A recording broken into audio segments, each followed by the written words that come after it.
નમસ્કાર, real power ન્યૂઝમાં આપનું હાર્દિક સ્વાગત છે। સમાચાર મળી રહ્યા છે પાદરાથી। દિલ્હી વિદ્યાર્થી આંદોલનના સમર્થનમાં પાદરામાં કોંગ્રેસનું વિરોધ પ્રદર્શન, પોલીસ દ્વારા કાર્યકરોની અટકાયત। દિલ્હીના જંતર મંતર ખાતે વિદ્યાર્થીઓ દ્વારા ચાલી રહેલા આંદોલનના સમર્થનમાં આજે પાદરામાં કોંગ્રેસ દ્વારા વિરોધ પ્રદર્શન કરવામાં આવ્યું હતું। જગાતનાકા પાસે આવેલી સરદાર પટેલની પ્રતિમા ખાતે યોજાયેલા આ કાર્યક્રમ દરમિયાન જિલ્લા કોંગ્રેસ પ્રમુખ જસપાલસિંહ પઢિયાર સહિત તાલુકા અને શહેર કોંગ્રેસના આગેવાનો તથા કાર્યકરો મોટી સંખ્યામાં જોડાયા હતા। જોકે વિરોધ પ્રદર્શન દરમિયાન પોલીસે તમામ કોંગ્રેસી કાર્યકરોની અટકાયત કરી હતી। વિરોધ દરમિયાન જિલ્લા કોંગ્રેસ પ્રમુખ જસપાલસિંહ પઢિયાર, તાલુકા કોંગ્રેસ અને શહેર કોંગ્રેસના હોદ્દેદારો સહિત મોટી સંખ્યામાં કાર્યકરો હાજર રહ્યા હતા। પરિસ્થિતિને ધ્યાનમાં રાખી પોલીસનો ચુસ્ત બંદોબસ્ત ગોઠવવામાં આવ્યો હતો।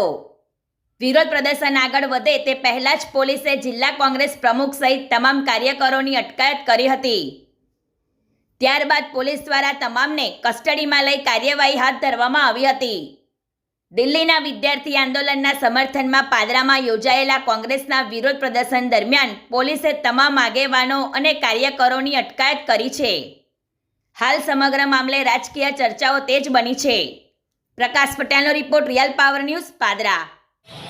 જે પ્રકારે 82થી વધારે વખત છેલ્લા 10-12 વર્ષમાં પેપર ફૂટવાની ઘટનાઓ સામે આવી, એટલે સમગ્ર દેશે જે રીતે શાંતિપૂર્ણ રીતે ત્યાં બેઠીને ઉપવાસ કરી રહ્યા હતા દિલ્હી જંતર મંતર ખાતે વિદ્યાર્થીઓ, બાળકો, એ તમામ લોકો ત્યાં બેઠા હતા।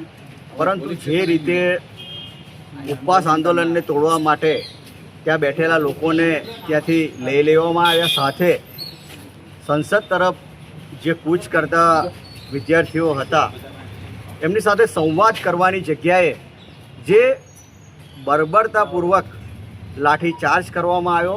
સમગ્ર દેશે આ બધી જ ઘટનાક્રમ જોયો છે। એટલે ગમે તે હોય, પરંતુ વિદ્યાર્થીઓ ઉપર જે પ્રકારનું વર્તન પોલીસ દ્વારા કરવામાં આવ્યું ત્યાંના સત્તાધીશો, એટલે હું એમ માનું છું કંઈક ને કંઈક રીતે જ્યાં સુધી ગૃહમંત્રી અથવા તો ગૃહ મંત્રાલયનો આદેશ ના હોય ત્યાં સુધી પોલીસ આ કાર્યવાહી કરે નહીં। એટલે ખાસ કરીને આજે ધર્મેન્દ્ર પ્રધાનનું રાજીનામું સાથે ગૃહમંત્રીનું રાજીનામું પણ જે રીતના દ્રશ્યો સામે આવે છે સમગ્ર દેશે જોયું, જેથી કરીને રાજીનામાની માંગ સાથે આજે અહીંયા વિરોધ પ્રદર્શનનો કાર્યક્રમ કરવામાં આવ્યો। જે દેશના યુવાઓ, જે યુવા પેઢી છે જેનું શિક્ષણ ખતરામાં આવ્યું છે, જે નીટના પેપર લીક થયા છે, જેના કારણે એમનું ભવિષ્ય રૂંધાઈ રહ્યું છે, જેથી કરીને દેશભરના યુવાનોએ જંતર મંતર મેદાન દિલ્હી ખાતે ભવ્ય દેખાડો કરી, ભવ્ય પ્રદર્શન કરી અને એમનું વિરોધ દર્શન કરાવી રહ્યા છે। ત્યારે આ રાજ્યના અને દેશના ગૃહમંત્રી દ્વારા એવા આદેશો આપીને લાઠીચાર્જ કરી નિર્દોષ યુવાનોને મરણતોડ મારવામાં આવે છે, અને એમાં જેની નેમપ્લેટો ના હોય, જેની વર્દી ઉપર કોઈ નેમપ્લેટ ના હોય, એવા આરએસએસના અને ભાજપના જે પર્સનલ ગુંડાઓ હોય એ લોકોએ ત્યાં આગળ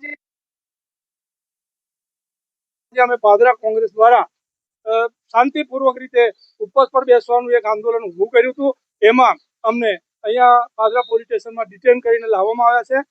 જય ભીમ, જય ભારત।